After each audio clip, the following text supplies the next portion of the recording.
नमस्कार प्रिय दर्शक बंधुरा आमी ऋतु और आज के আমরা ডিসকাস করব ফিজিক্যাল রিলেশনের টাইমে যে ব্যথাটা মহিলারা অনুভব করে এটা কেন হয়।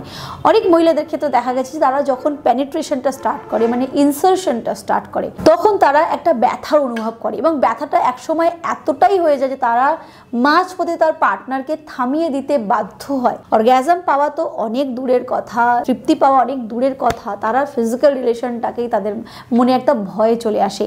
এটা কেন হয়, কি কি কারণে হয় সেটা নিয়ে আজকে আমরা এই ভিডিওতে ডিসকাস করব। ভিডিও ইনফরমেটিভ হবে তাই ভিডিওটাকে শেষ অবধি দেখাটা অত্যন্ত জরুরি। যদি আপনাদের সাথে এরকম কিছু ঘটছে বা ইন ফিউচার যাতে না ঘটে সেই কারণে আগাম জেনে রাখাটা মনে হয় ভালো। চলুন আমরা ডিসকাস করে নিই এর কারণ।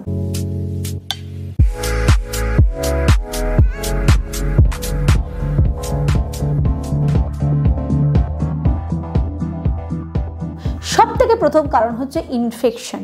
একদম অনেক মহিলারা এমন আছেন যারা নিজের কেয়ার করেন না, হাইজিনটার ব্যাপারে খুব একটা কনসেন্ট্রেট করেন না। সেই ক্ষেত্রে কি হয় যে তাদের যে ইনফেকশনটা, ভ্যাজাইনাল ইনফেকশনটা বেড়ে যায়, প্রাইভেট অর্গানে ইনফেকশনটা বেড়ে যায়, বা ডিসচার্জের প্রবলেম বেড়ে যায়, ইন্টারনাল ইনফেকশনটা বেড়ে যায়। ইউটিআই এর প্রবলেম এর খুব বড় একটা কারণ। Hygienic problem as like physical রিলেশনের পরে ওয়াশ করা নয়, স্নানের সময় ভালো করে ওয়াশ না করা, ইন্টিমেট এরিয়ায় খুব হার্শ কেমিক্যালযুক্ত সোপ ইউজ করা বা সাবান ইউজ করা, এই ধরনের কিছু অভ্যাস মহিলাদের প্রাইভেট অর্গানে বা যোনি পথে কিন্তু ইনফেকশনটা ক্রিয়েট করে, যেটা কিন্তু এই ব্যথার একটা খুব বড় কারণ। মহিলারা বাইরের থেকে বুঝতে পারেন না যে কি সমস্যা হচ্ছে, কি কারণে হচ্ছে, কিন্তু এই ব্যথা দ্বারা অনুভব করেন। এবং আজকের দিনেও ওয়ান্স অ্যাগেইন এই টপিকটা এতটাই ট্যাবু যে অনেক মহিলারাই আছেন যারা ডাক্তারের কাছে যেতে স্বাচ্ছন্দ্য বোধ করেন না, ডাক্তারের কাছে যান না এবং দীর্ঘদিন এর সঙ্গে সাফার করেন। দ্বিতীয় কারণ হচ্ছে সিস্টিক্যাল প্রবলেম বা পিসিওএস বা পিসিওই, এই ধরনের যদি কোনো সমস্যা থাকে সেই ক্ষেত্রেও কিন্তু ব্যথা হতে পারে। কারণ সিস্টিক্যাল প্রবলেম বা পিসিওএস বা পিসিওই প্রবলেম যদি থাকে তাহলে ডিসকমফর্টটা ক্রিয়েট হয়, এই ধরনের ব্যথা কিন্তু ক্রিয়েট হয়। এছাড়া বন্ধু যদি কোনো মহিলার নার্ভ প্রবলেম থাকে, নার্ভাস ড্যামেজ, নার্ভ ড্যামেজ থাকে, সেই ক্ষেত্রেও কিন্তু তারা এই ব্যথাটা অনুভব করতে পারে।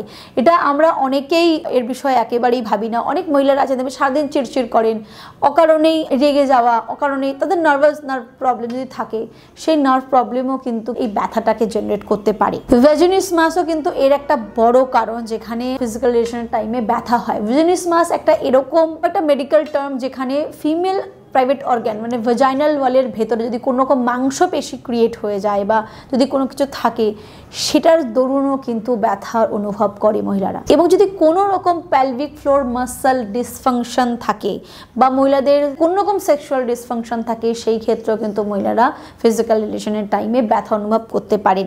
কিন্তু মেজর রিজন কিন্তু ইনফেকশনটাই হয়, যেটা খুব কমনলি মহিলাদের মধ্যে দেখা যায়। তাহলে এবার আমরা একটু ডিসকাস করে নিই যে আমরা এই ব্যথার থেকে রেহাই কি করে পাবো। সব থেকে প্রথমে যেটা বললাম কমন রিজন, সেটা হচ্ছে ইনফেকশন থেকে আমরা কি করে বাঁচবো, মহিলারা কি করে বাঁচবেন। বন্ধু সব সময় আমি বলেছি যে হাইজিন মেনটেন করা ফিজিক্যাল রিলেশনের টাইমে এবং ফিজিক্যাল রিলেশনের পরে অত্যন্ত জরুরি। শারীরিক সম্পর্ক যতটা সুখদায়ক, শারীরিক সম্পর্কের আগের এবং পরের যদি কোনো বদ অভ্যাস থাকে বা বাজে অভ্যাস থাকে বা যদি আপনি হাইজিনে কনসেন্ট্রেট না করেন তাহলে কিন্তু এটা ততটাই দুঃখদায়ক হয়ে ওঠে আমাদের জন্য।